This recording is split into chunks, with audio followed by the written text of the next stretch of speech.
J'ai le plaisir de présenter Eric Salmon, un des pionniers de la tomographie par position à l'Université de Liège. Il va nous parler d'activation et interaction au sein des réseaux cérébraux sous-tendant les mémoires. Eric est spécialiste en neuropsychiatrie de Liège en 88. Il a fait un doctorat en sciences biomédicales en 91. Il a fait la médecine nucléaire en 94, agrégé d'enseignement supérieur en 2000. Actuellement, il est professeur de la faculté de médecine au département des sciences cliniques, neuroimagerie de la mémoire et de la revalidation cognitive. Il est coordinateur du Centre de la mémoire au service de neuro du CHU de Liège, directeur médical du GIGAC, Centre de recherche du cyclotron in vivo imaging à l'Université de Liège. Son domaine de recherche, c'est l'exploration de la physiologie et de la physiopathologie des fonctions cognitives et du comportement chez l'homme normal et lors de pathologies dégénératives par l'étude de leur relation avec la neuroimagerie des réseaux fonctionnels du cerveau et de leur intégration. Eric, nous t'écoutons avec grand intérêt. Merci beaucoup, Monsieur le Président. Donc, Monsieur le Président, Monsieur le Secrétaire perpétuel, Mesdames, Messieurs, les membres de l'Académie, Mesdames et Messieurs, le principe d'évolution de la neuropsychologie et de la neurologie qui sont associés a d'abord été basé sur un concept qui était un concept de localisation.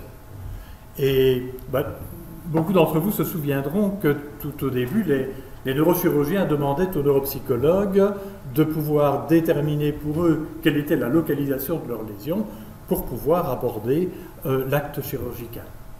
Et donc dans cet historique, Paul Broca a notamment suivi un patient qui avait des difficultés de production, d'expression et ne produisait que des syllabes isolées.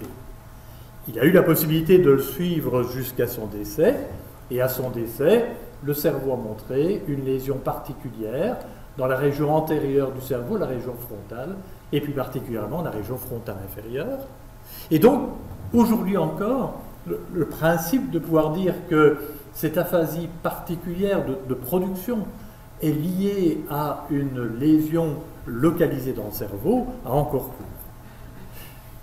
Bien entendu, par la suite, les choses ont évolué et on en est arrivé au concept de circuit.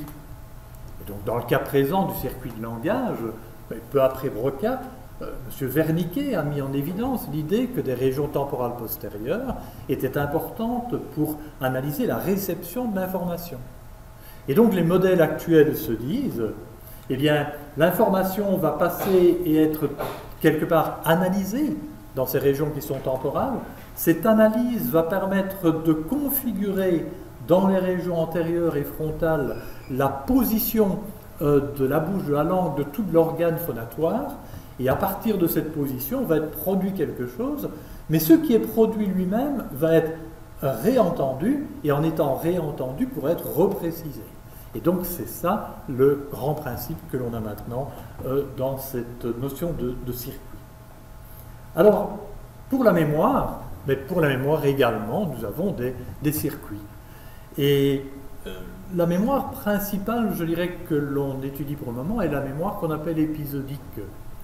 Alors, la mémoire épisodique, c'est une mémoire particulière, donc d'événements que nous vivons, que nous avons vécus, et que nous pouvons localiser en se disant quand l'avons-nous vécu, où cela se passait-il, quelle est la composante émotionnelle qui l'a partagée, qui était couplée, et c'est cet ensemble-là qui va nous donner un événement unique qui nous est, la plupart du temps, personnel.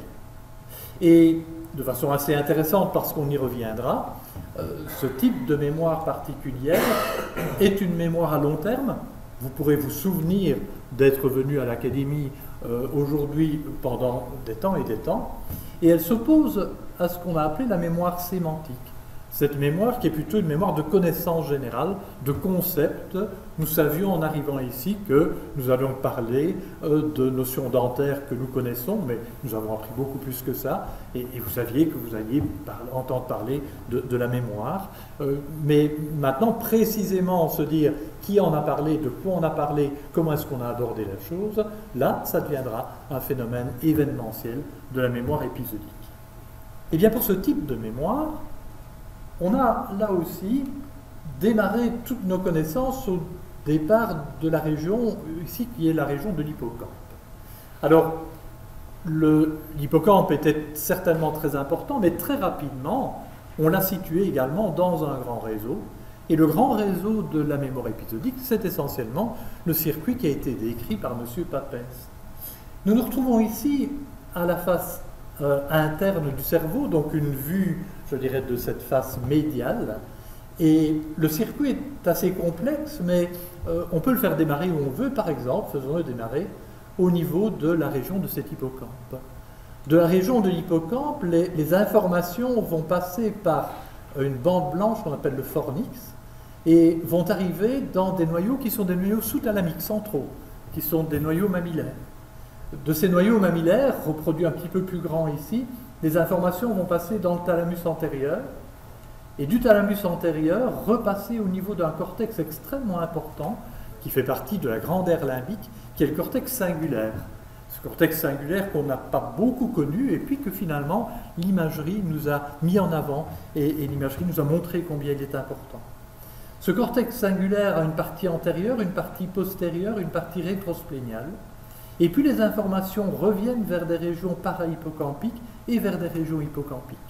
Et donc ceci forme l'ensemble du circuit qui nous importe, et une lésion localisée sur n'importe quel endroit de ce circuit va entraîner un problème de mémoire épisodique. Alors, pour avancer dans ces études, l'imagerie par résonance magnétique nucléaire a été particulièrement importante et sa composante fonctionnelle ici.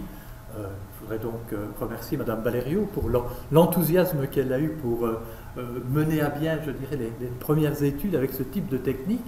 Et donc, ce type de technique fonctionnelle, vous imaginez qu'on peut, grâce à cela, proposer à une personne dans cette machine de s'installer et de réaliser une épreuve de mémoire. Et en réalisant une épreuve de mémoire, nous pouvons enregistrer l'activité, et cet enregistrement d'activité peut être alors reporté sur une image que l'on a du cerveau. Et c'est ainsi que, comparé à cette image que je vous ai donnée, lorsqu'une épreuve de mémoire épisodique est effectivement détectée et enregistrée, on observe bel et bien sur ceci qui est une face de nouveau interne, médiale, ceci étant une face latérale, externe, des activations qu'on va retrouver dans les régions parahippocampiques et hippocampiques, des activations dans les régions singulaires postérieures. On trouvera aussi des activations de régions singulaires antérieures. Sur la face latérale, on retrouvera des activations dans des régions pariétales. Ces régions pariétales vont en réalité, je dirais, apporter des informations et être en connexion bilatérale avec le circuit de Papez. Et c'est vrai également de régions temporales latérales. Et donc, on se retrouve ici du vivant de l'individu qui fait une tâche de mémoire épisodique avec les régions particulières qui sont impliquées, qui s'activent lors de ce travail. Ça ne veut pas encore dire maintenant qu'on a mis en évidence un réseau par des techniques d'imagerie nouvelle, on a mis en évidence des activations ponctuelles et nous ne savons pas encore quel est le rôle particulier de chacune de ces régions. Alors, voici un premier exemple de tâche qui nous permet d'aller un peu plus loin dans cette compréhension. Et donc, dans cette tâche, on va d'abord proposer une phase qui est une phase de l'encodage en mémoire. Et donc, l'épreuve que l'on propose à nos participants, c'est d'avoir ici des paires de mots. Et dans ces paires de mots, on va leur proposer de nous dire quelle est la plus grande de la souris ou d'une usine. On demande cela pour être sûr que la personne soit attentive. Et ça va être vrai pour d'autres paires, Lune et ciseaux, pour d'autres paires, Hôpital Lyon. Après avoir montré une série de paires, on va placer la personne dans l'anneau, Et on va passer à la phase qui est la phase de reconnaissance. Et dans la phase de reconnaissance, plusieurs choses peuvent arriver. Première possibilité de reconnaissance, on affiche sur l'écran qui est dans l'anneau une paire souris-usine qui a été effectivement une paire précédemment étudiée. La réponse doit être « cette paire est ancienne ». Oui, je l'ai déjà vue telle qu'elle. On peut afficher d'autres paires, comme ici pomme et chaise, qui n'ont pas du tout été vues, et donc la réponse logique doit être « non, ça c'est une paire nouvelle, je ne l'ai jamais vue ». Ce qui est particulièrement intéressant, en revanche, ce sont les paires qui sont les paires recombinées. Vous verrez ici que dans cette paire lune et lion, on reprend en fait des parties d'autres paires, mais cette recombinaison fait que la réponse est « non, je n'ai pas vu la paire telle qu'elle était ainsi ». Et donc ça demande quelque chose de très particulier qui n'est pas simplement de la familiarité. La familiarité vous amènera à dire bah, « oui, effectivement, lune et lion, je l'ai entendu dire ». Non, non, ce qui nous intéresse ici, c'est de la mémoire épisodique. C'est de dire, c'est exactement ce couplage-là qu'on va montrer. Et donc, si la personne, je dirais, reconnaît cette paire comme étant vraie, c'est une erreur.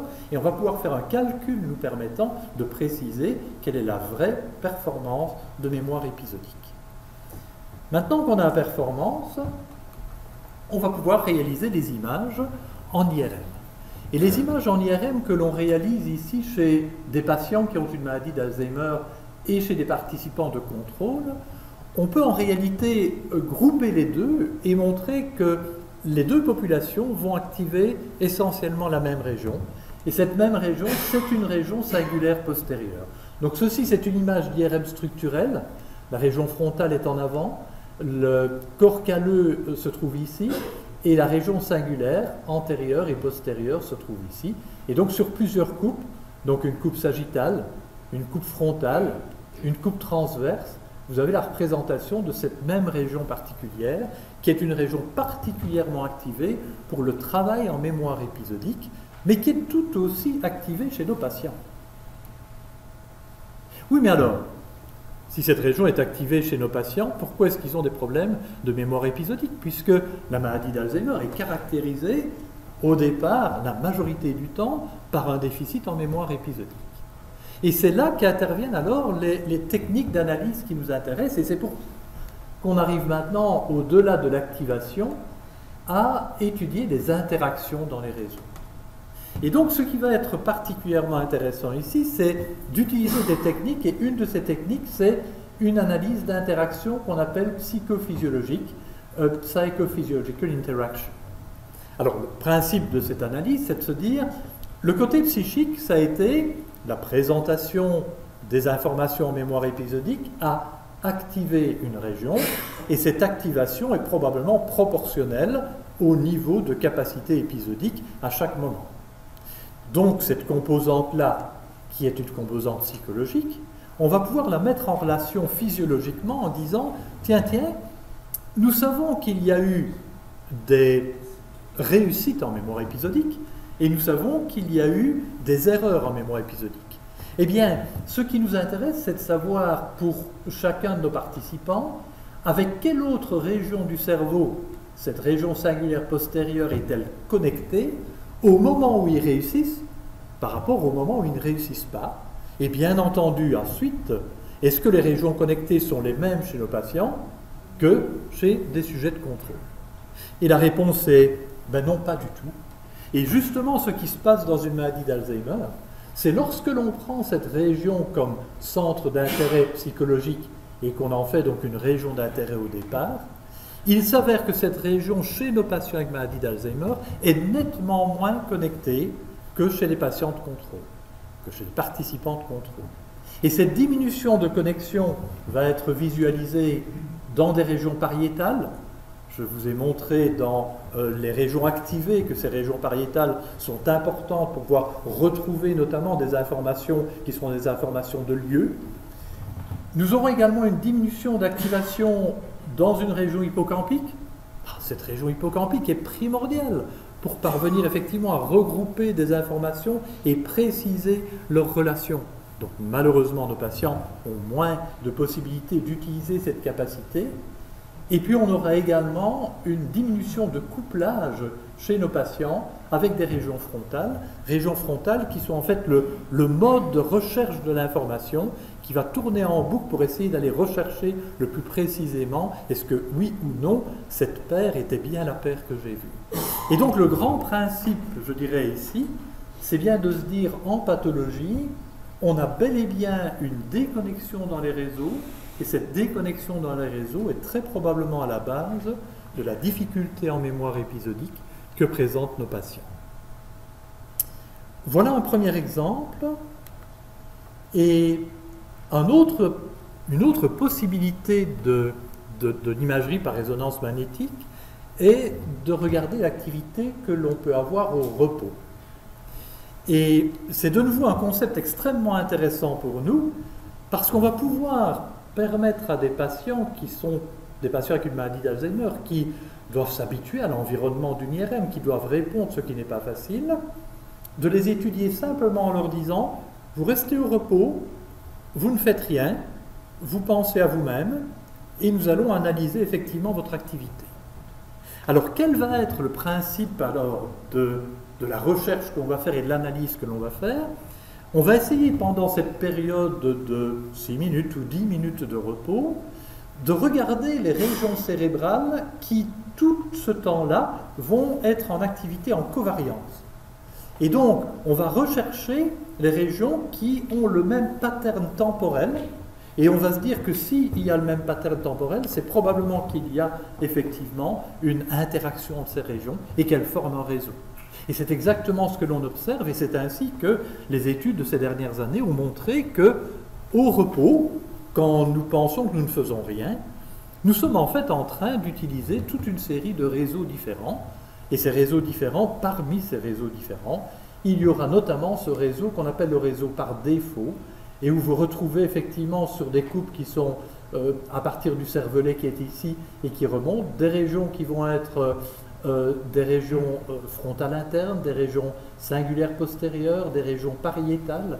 Et donc cet ensemble-là va former un réseau très particulier. Et ce réseau très particulier, donc appelé le réseau par défaut, c'est en fait ce qui se passe lorsque vous pensez que vous ne pensez à rien.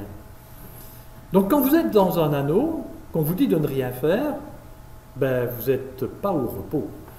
Et donc en réalité, ce que l'on a appelé pendant des années des examens qu'on réalise au repos, sont des examens qui sont en fait, qui vous permettent d'avoir un état mental extrêmement important. Et la plupart du temps, qu'est-ce que vous allez faire? Ben, vous allez penser à vous. Vous allez penser d'abord, ben, qu'est-ce que je fais ici? Et puis vous allez penser, bon, ben, hier finalement c'était pas mal ce que j'ai fait, puis demain je vais faire ça. Et donc ce réseau a été mis en relation avec les pensées que vous avez de votre propre activité, et donc quelque part avec ce que l'on a également appelé le self, le soi. Qu'est-ce que je fais, et de quoi est-ce que je me souviens de ce que j'ai fait, de ce que je fais, et de ce que je vais faire. Maintenant, à côté de ça, il y a également d'autres réseaux qui sont mis en évidence, et notamment un réseau qui sera aussi important pour la mémoire, qui est plutôt un réseau exécutif, et là, qui va reprendre notamment des régions frontales qui sont importantes pour aller rechercher et retrouver l'information. Et donc, on peut se permettre chez des patients, sans leur demander quelque chose de trop compliqué, et du coup, sans non plus faire varier ce degré de capacité de réponse. Parce que vous pourriez toujours dire ce que vous voyez chez le patient, ben, s'il est moins capable de faire un effort en mémoire, vous aurez moins d'activation dans le cerveau, et c'est pour ça que vous n'y voyez rien. Ici, on ne leur demande rien de plus, simplement effectivement d'être dans un état de repos, et on enregistre un état cérébral. Alors à ce moment-là, on va utiliser pour cela des paradigmes qui reposent sur des modèles. Et donc ce qui va nous intéresser sera justement de pouvoir essayer d'utiliser un modèle et de déterminer dans ce modèle quelles sont les régions cérébrales qui y participent. Alors ici, je vais vous donner un exemple d'une étude que l'on a faite sur la reconnaissance de visages familiers. Pourquoi est-ce qu'on fait ça? Notamment parce qu'à un certain moment, une grande crainte des familles de la maladie d'Alzheimer, c'est de se dire, est-ce qu'il va me reconnaître? Est-ce qu'il va continuer à savoir qui je suis? Et un grand étonnement qu'on peut avoir également, c'est que pas mal de personnes avec une maladie d'Alzheimer ne se regardent plus beaucoup dans le miroir, simplement parce qu'ils ne se reconnaissent plus. Et donc ça nous intéressait de savoir exactement quel était ce mécanisme. Alors, bien entendu, pour pouvoir reconnaître un visage, il y aura des composantes qui sont des composantes postérieures, occipitales et temporales, des réseaux visuels. Et on connaît très bien, effectivement, des régions occipitales inférieures qui sont caractéristiques de la reconnaissance d'un visage. Ce n'est pas là que se trouve la pathologie chez nos patients. En revanche, de façon beaucoup plus intéressante pour nous, afin de reconnaître une personne comme étant familière, il faut avoir recours effectivement à certaines mémoires. Certaines mémoires idéalement épisodiques pour se dire « mais oui, bien entendu, je l'ai rencontré à telle occasion et voilà comment on s'est vu », mais pas obligatoirement, ça peut être simplement « oui, c'est un membre de l'académie que j'ai déjà croisé ». Et puis il y aura des choses plus précises qui seront des reconnaissances de traits particuliers. Mais oui, effectivement, je le reconnais bien parce qu'il a toujours un visage souriant. Je le reconnais bien effectivement parce que quand il me voit, il est content de me voir. Et tout ça va être important chez nos patients. Et donc, notre propos était bien de se dire, mais probablement que leur difficulté est à un niveau un peu plus haut que la simple reconnaissance, et nous allons essayer d'étudier ce réseau particulier de reconnaissance de familiarité. Alors, les études nous ont montré, ceci est donc une image d'IRM, avec la région frontale ici, la région postérieure, et donc les images ont montré que cette région singulaire postérieure, cette région plus antérieure, singulaire antérieure ou frontale médiale, sont particulièrement importantes pour les deux composantes que je viens de vous donner, la composante épisodique et la composante de traits de caractère de la personne. Et donc, notre propos, ça a été d'établir une tâche de reconnaissance de visage, et cette tâche de reconnaissance de visage, c'était de soi-même, son propre visage, c'était le visage d'une personne proche, et puis le visage d'une autre personne inconnue. Et chez les patients, on a donc essayé de collecter, par exemple, une série de visages appartenant à des décades différentes, et le principe de l'étude était de leur montrer ces images en disant, ben voilà, on vous demande de les classer. Est-ce que c'est une catégorie d'une personne que vous connaissez? Est-ce que c'est la catégorie de vous-même? Est-ce une catégorie d'une personne que vous n'avez jamais rencontrée? Alors, je ne vais pas aller au fond de l'étude comportementale qui était particulièrement intéressante, et notamment particulièrement intéressante parce que nos patients avec une maladie d'Alzheimer avaient en fait bien des difficultés à se reconnaître dans la période présente. Alors que finalement, pour la reconnaissance qu'il y avait de périodes qui étaient les périodes antérieures, il n'y avait pas plus de difficultés que pour nos sujets de contrôle. C'était la même chose d'ailleurs aussi pour les proches. Et donc pour les proches également, la difficulté était la difficulté de reconnaître le proche actuel, parce que le défaut de mémoire fait que leur mémoire antérieure est beaucoup mieux conservée, et donc le souvenir de visages qui étaient des visages d'il y a une vingtaine d'années était bien meilleur chez nos patients. Mais donc on a pu établir du coup une performance.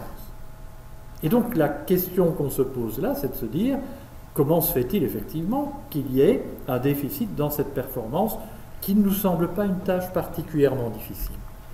Eh bien, ce que nous avons fait, c'est que nous avons utilisé donc une de ces régions qui nous paraissait importante, la région qui permet de donner les traits de figure, des traits de personnalité, quel est l'état d'esprit, je dirais, de la personne que je rencontre et qui me permet de la caractériser comme étant cette personne toujours joviale quand je la rencontre. Et nous avons regardé avec quelle autre région cérébrale il y avait effectivement une interaction, une connexion. Et il se fait que la connexion avec les autres régions cérébrales se fait avec une région plus latérale, qui est une région plutôt frontale, qui appartient à un réseau attentionnel.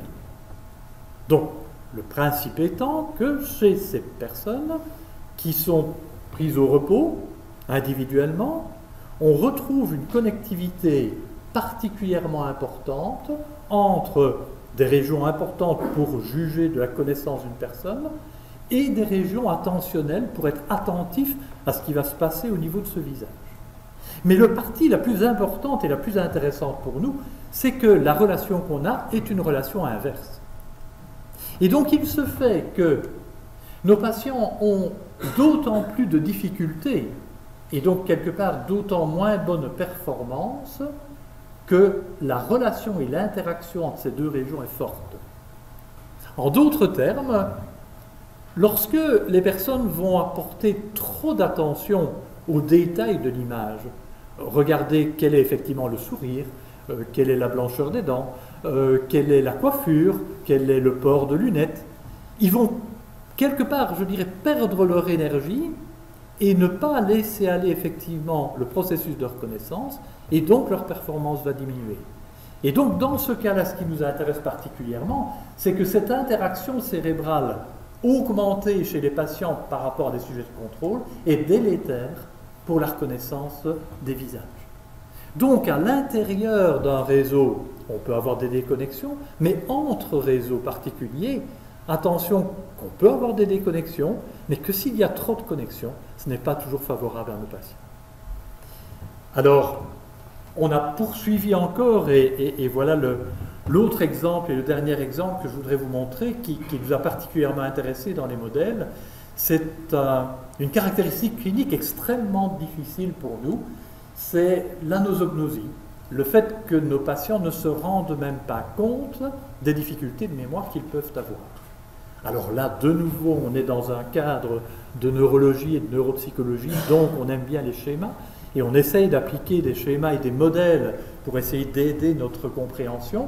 Et donc, supposez ici que vous allez avoir une arrivée qui est par exemple l'arrivée, tiens, ce matin, j'ai dû chercher mes clés pendant un quart d'heure. Alors, bien entendu, comme vous vous en rappelez de ce matin, c'est dans votre mémoire épisodique.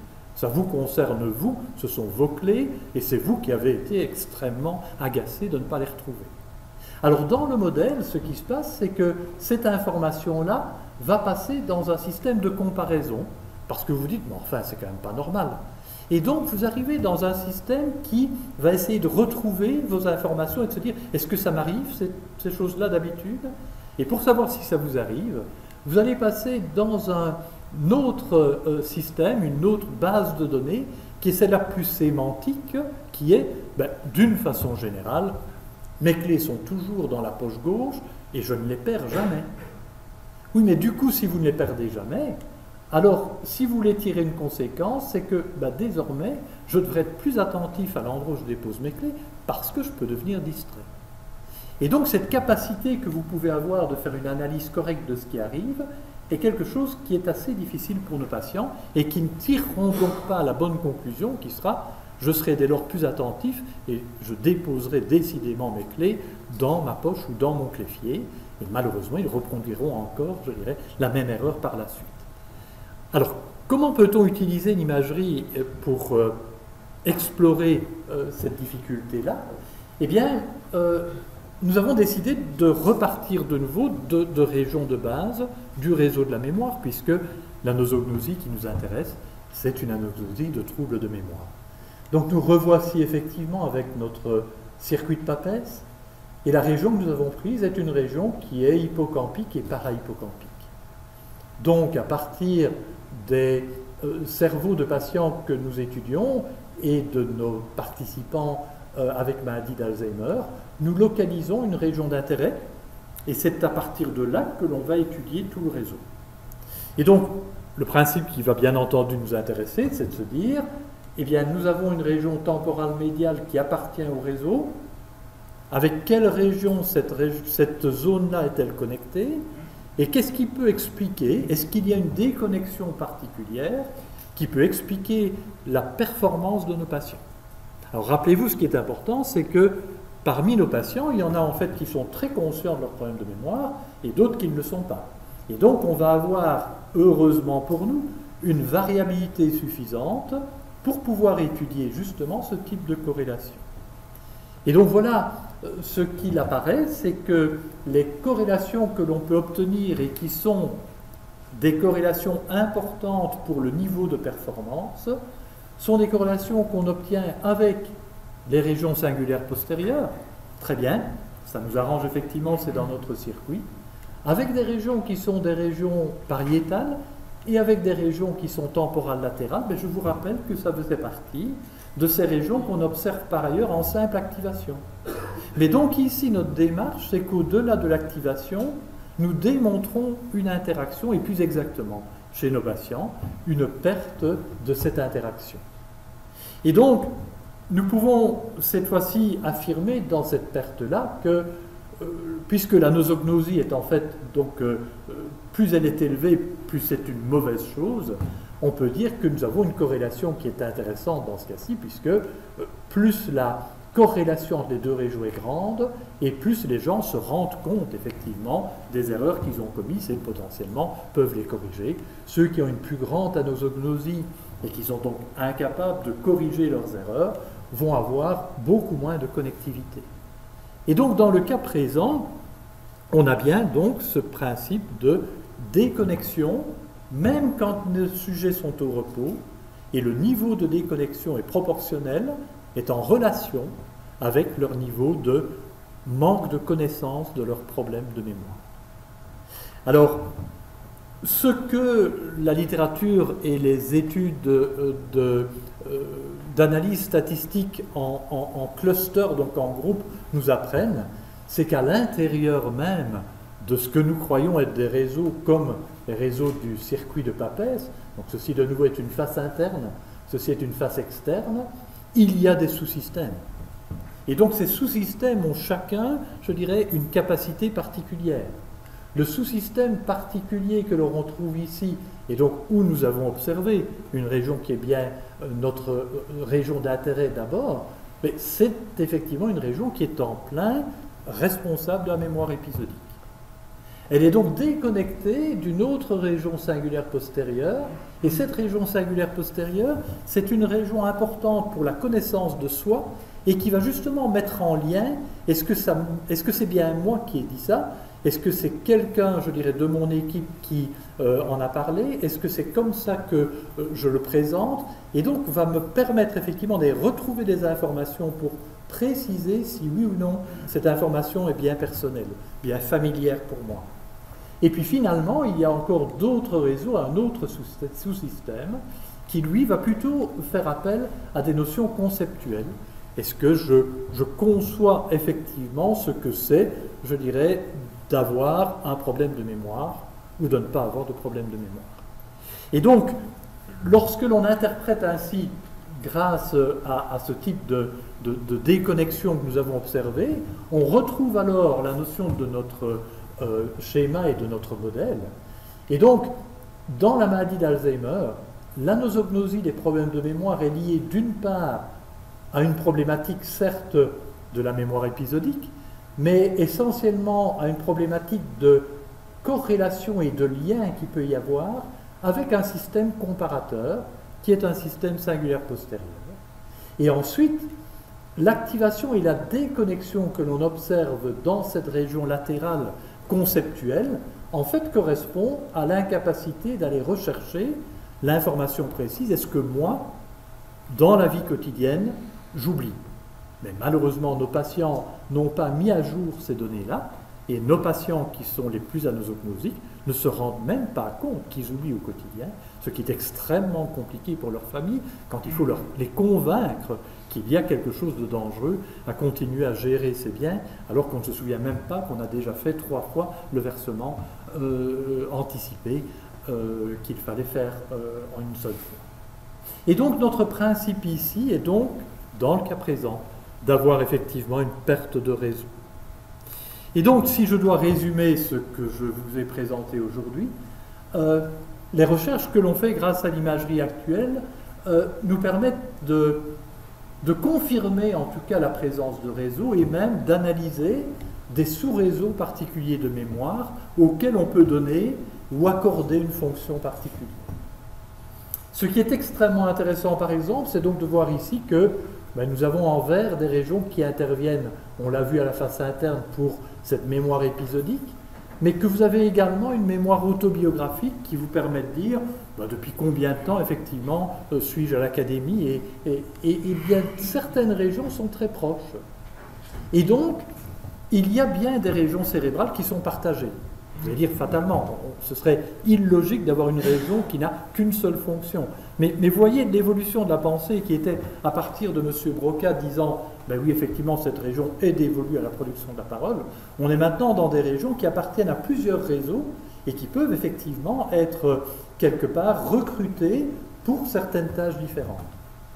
Et alors, pour la connaissance que nous avons de la maladie d'Alzheimer, le principe est bien que nous avons des déconnexions à l'intérieur, je dirais, de réseaux, et des déconnexions entre différents réseaux. Comme on le voit ici, on avait des déconnexions juste ici entre des sous-réseaux particuliers, mais également de façon extrêmement importante, on peut avoir des interactions qui sont accrues, et donc des augmentations de communication qui sont délétères pour nos patients, et ça aussi c'est quelque chose auquel nous devons faire attention dans nos prises en charge ultérieures, de ne pas renforcer des mécanismes qui seront en fait des mécanismes pathologiques pour eux. Voilà ce que je voulais vous présenter, et donc je voudrais bien entendu remercier toutes les équipes des différents organismes que nous avons, donc l'organisme, le GIGA à Liège, je dirais notre centre de recherche, plus particulièrement notre cyclotron qui sont soutenus par l'Université de Liège, et bien entendu notre hôpital universitaire grâce auquel on peut recruter des patients, leur demander de participer et puis également retourner pour les prendre en charge une fois que l'on a fait de belles découvertes. Et sur ce, je vous remercie de votre attention.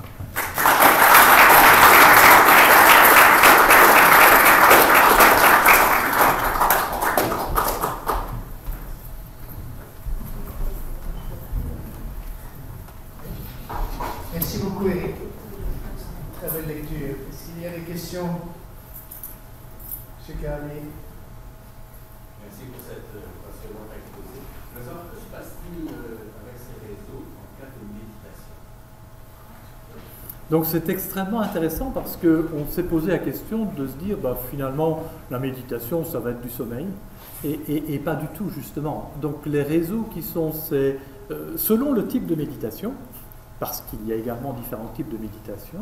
Si la méditation se fait sur un mode interne et que vous méditez notamment en regardant, je dirais, le rythme respiratoire que vous avez, il y a toutes des chances d'avoir une augmentation de ce réseau référence à soi. Si en revanche la méditation se fait sur le bonheur extérieur et sur, je dirais, la paix dans le monde, on aura la possibilité d'avoir une augmentation de réseaux qui sont des réseaux liés à l'attention vers le monde. Et donc, les gens qui sont des méditateurs et de bons méditateurs sont assez extraordinaires, justement par leur capacité, leur niveau de contrôler, je dirais, voire d'augmenter le niveau de ces réseaux. Et on fait maintenant toute une série d'études en se demandant si on ne parviendrait pas par là à avoir une forme, je dirais, de diminution de risque d'évolution vers des troubles cognitifs en permettant aux gens de rassembler leur concentration sur un sujet important. Et donc il y a une étude européenne à laquelle on participe et qui va viser justement à voir si on ne pourra pas avoir une capacité de prévention d'un déficit cognitif grâce à la méditation. Monsieur le Prince. Quand vous décrivez dans la pathologie d'Alzheimer, est-ce que l'atteinte de déconnexion qui se produit dans le circuit, est-ce que c'est aléatoire ou c'est quelque chose qui va dans la pathologie ou dans... Non, c'est ça qui est extrêmement particulier et difficile, mais intéressant aussi, c'est que chaque individu est différent. Et donc, ça nous rend la vie difficile parce que la définition même de la maladie d'Alzheimer est fausse. Il y a des maladies d'Alzheimer et on décrit pas mal de sous-groupes. Et nous aussi, on essaie en fait de voir, et c'est très compliqué justement de pouvoir déterminer est-ce qu'on a vraiment un groupe homogène. On n'en a jamais. D'un autre côté, heureusement pour nous, parce que c'est ça qui nous permet d'avoir également, je dirais, de la variabilité. Et donc, il y a une dimension qui nous manque. C'est effectivement cette dimension supplémentaire individuelle qui fera que, certes, la partie qui est la partie de l'hippocampe est une partie très importante, mais déjà dans des formes à début précoce et dans des formes qui vont démarrer plus tard, en réalité, la pathologie n'est pas la même. Et donc, on n'a vraiment pas cette possibilité de suivre. Maintenant, de nouveau, tout dépend, je dirais, le zoom que l'on prend. Dans l'ensemble des patients qui vont avoir une maladie d'Alzheimer, il y a naturellement cette possibilité de théorie d'avoir une propagation de type prion dans, effectivement, je dirais, des circuits. Mais manifestement, ça ne tiendra que pour une partie des participants, par exemple ceux à début précoce avec des familles, je dirais, et des mutations génétiques, et pas particulièrement pour les formes plus âgées. Monsieur. Merci, monsieur. J'allais dire, quand j'avais entendu Vincent Leloup, j'ai regretté de ne pas être dentiste. Et là, moi, en entendant M. Salmon, je regrette de ne pas être neuroscientifique. Ma question porte sur une éventuelle réversibilité de ces déficits d'interconnexion que vous avez bien démontré, sur l'influence de traitements qui soient comportementaux ou qui soient pharmacologiques. Avez-vous eu l'occasion de dire ça? Eh bien, si j'en ai l'occasion, ce sera avec grand plaisir que je viendrai vous présenter ça dans le semestre qui suit. J'ai une doctorante qui est exactement, je dirais, en train de terminer l'analyse, et donc nous avons à Liège donc un centre de réadaptation cognitive où on essaye effectivement de changer l'utilisation des circuits, et puisque certains circuits ne sont pas fonctionnels, de moduler les interactions. Et donc, on a fait exactement ce type d'études avant. On a 3 à 6 mois d'intervention, et on a fait effectivement également la même étude après 3 mois d'intervention, et on va essayer de répondre à cette question, est-ce que oui ou non, il y a une modification. Très honnêtement, avoir la clinique et avoir l'amélioration que l'on peut avoir lorsque l'on change de procédure en mémoire et qu'on change de technique, c'est pas imaginable qu'il n'y ait pas effectivement une adaptation, une modulation et une modification. Donc, je pense que ça fait partie intégrante de la recherche pour le moment et des progrès de la maladie d'Alzheimer sur la prise en charge.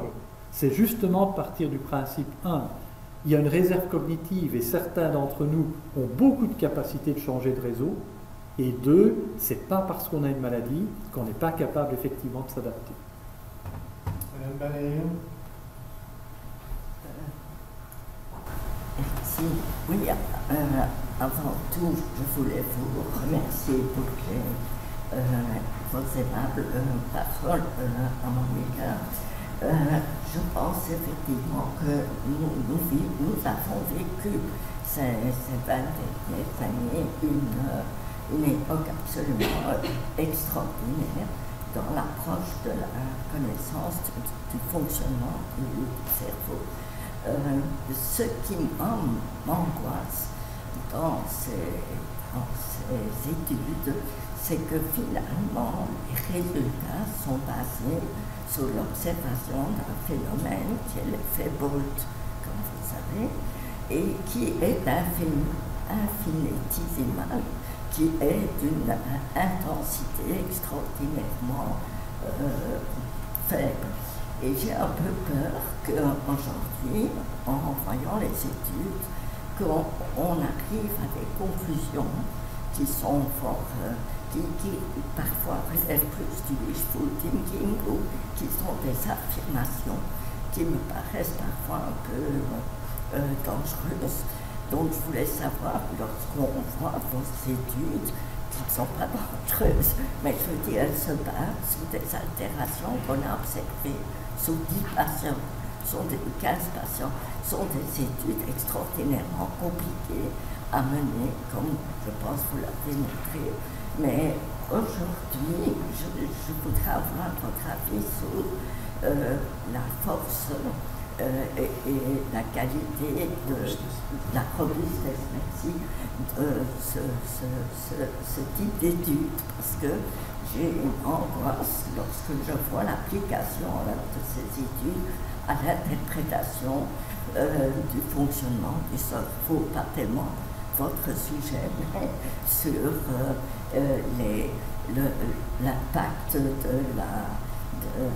par exemple, de la publicité, autre chose qu'on utilise pour essayer de modeler votre façon de retenir justement ce que vous avez vu à la télévision, etc.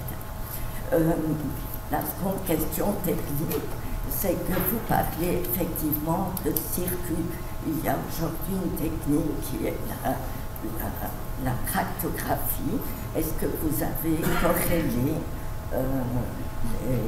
vos études avec l'existence ou la diminution, donc un aspect plus morphologique de ces tractus qu'on a maintenant, qu'on réussit à très bien visualiser grâce à cette technique, et elle n'était pas, elle, plus également robuste.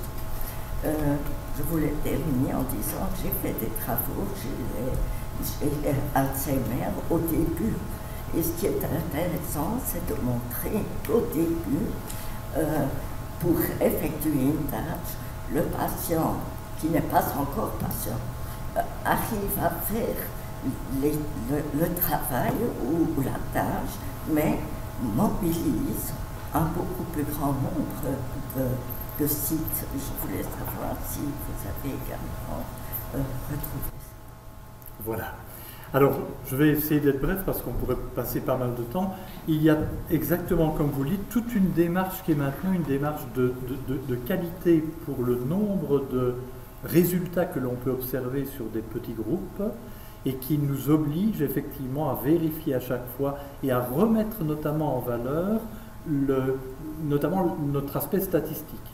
Et donc, même si des aspects statistiques peuvent être présentés par exemple sous forme d'une valeur statistique P, n'est-ce pas, on est maintenant beaucoup plus parti vers les notions de taille d'effet. Et donc de donner de plus en plus d'informations qui nous permettent de savoir, quand bien même il y a une corrélation, et c'est pour ça que je suis, je dirais, très heureux de vous présenter mes corrélations.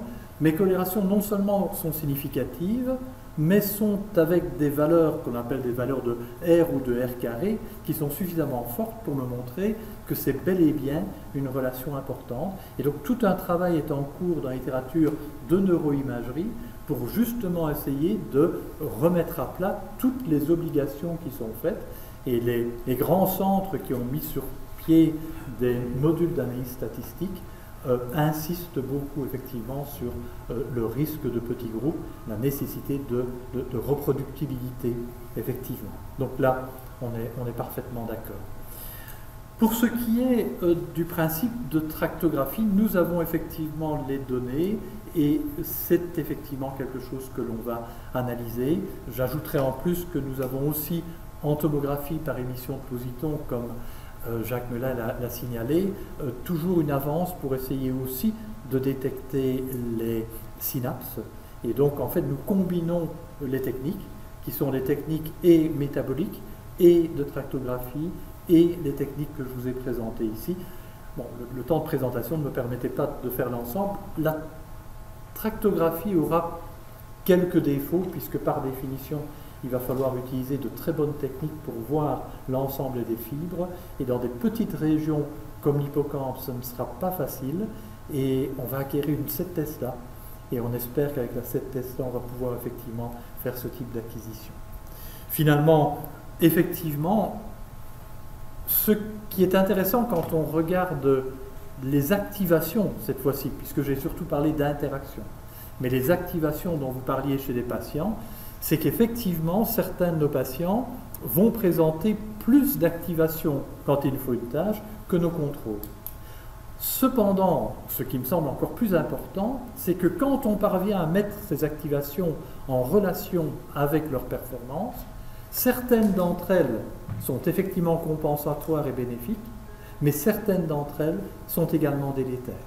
Et donc même dans les activations qui sont augmentées, certaines sont superflues, et si je veux simplifier les choses, c'est comme si le patient mettait une énergie inutile dans un traitement d'information qui en réalité va devenir délétère pour sa performance. Donc oui, on observe bien ce que vous avez dit, mais ce n'est pas toujours une bonne nouvelle.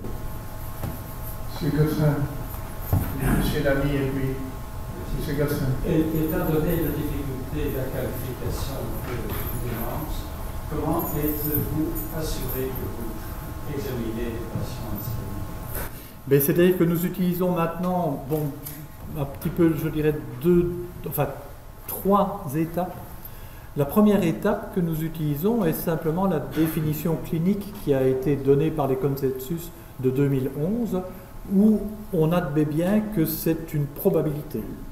Et la probabilité que nous utilisons nous amène dans une probabilité de l'ordre de 85%, je dirais, de réussite. Et c'est ce que nous faisons pour des études qui sont des études de neuropsychologie de la mémoire. Pour être très honnête, qu'ils soient Alzheimer ou qu'ils aient une démence apparentée, n'est pas trop grave pour nous dans la mesure où ce qui nous intéresse, c'est comment la mémoire épisodique se construit-elle et comment parvenir, je dirais, à la rétablir. Maintenant, comme je dirais Jacques Mélin a dit, on utilise le PET amyloïde. Et donc, les nouvelles cohortes de patients que nous étudions ici, la dernière étude que je vous ai montrée, nous avons démontré que ces patients avaient une accumulation anormale d'amyloïde au niveau cérébral. Et on vient maintenant de réussir la synthèse d'un traceur de protéines tau.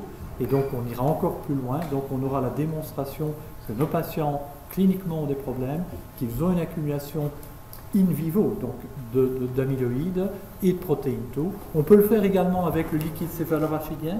Adrienne Ivanoiu nous a fait une très belle présentation il y a quelques temps, et la ponction lombaire peut nous montrer le diagnostic. Donc oui, on est maintenant capable de dire on a un processus démentiel avec les marqueurs protéiques de la pathologie d'Alzheimer. C'est l'ami. Merci.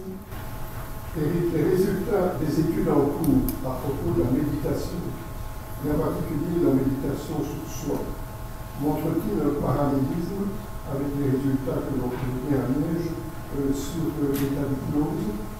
Donc on sait que l'hypnose consiste à essayer de revivre des événements heureux de sa propre vie.